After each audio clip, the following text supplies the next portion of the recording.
Hello there. With Brexit in name only now appearing to be the central Tory plan, the great Brexit dilution is revealed.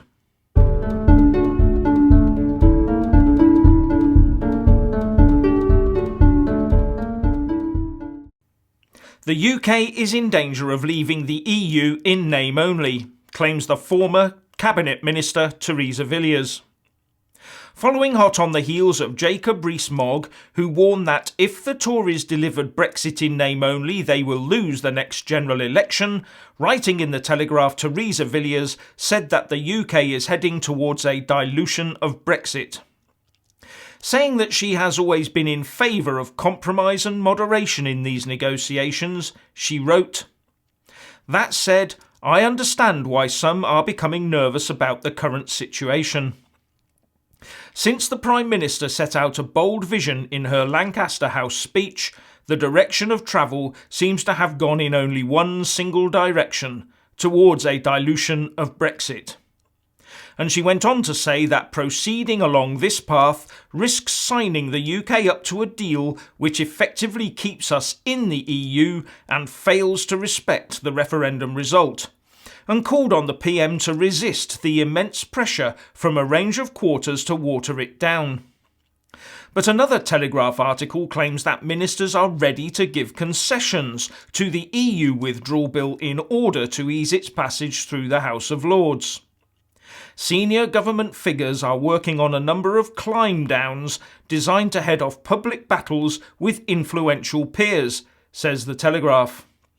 And Bloomberg says that the House of Lords is gearing up to disrupt Brexit and quotes the leader of the Liberal Democrats in the Lords, Dick Newby, as saying, "There is a large majority of people in the Lords who feel that Brexit is a national disaster, and we will be trying to mobilise that majority as we go through."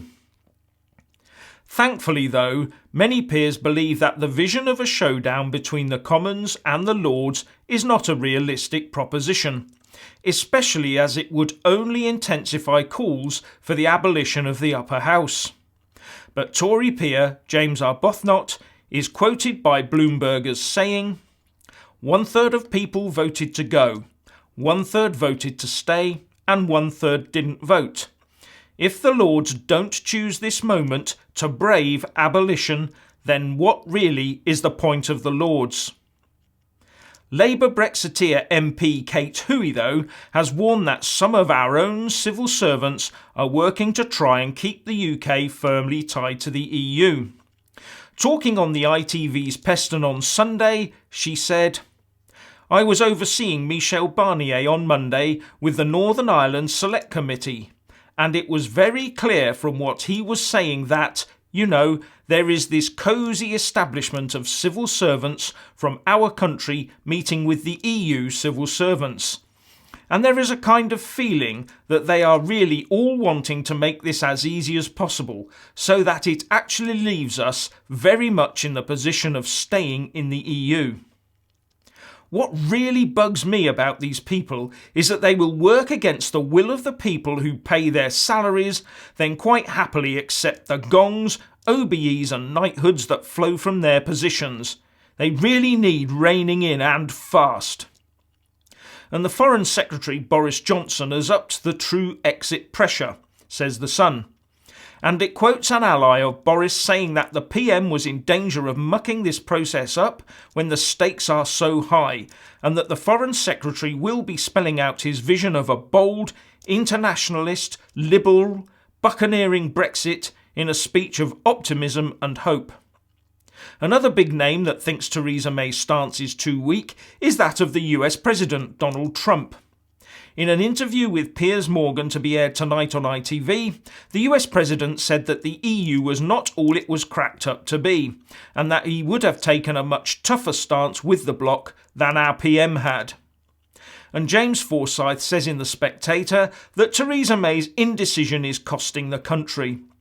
Pointing out that the Brexit inner cabinet did not meet this week, he said that the lack of a Brexit position was allowing the likes of Boris Johnson and Philip Hammond to try and fill it with their own visions.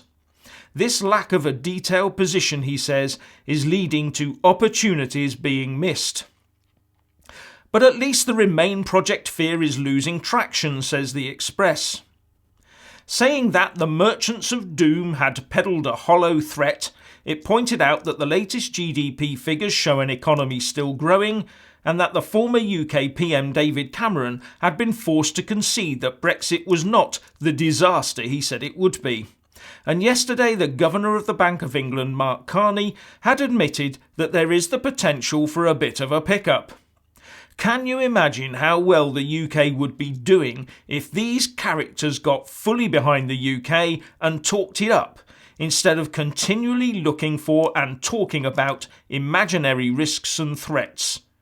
What do you think? Please leave a comment below. Thank you.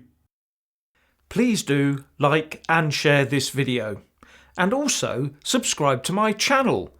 And when subscribing, please do remember to press on the little bell next to the subscribe button. That way you'll get an alert every single time I put up a new video. Thank you very much for watching.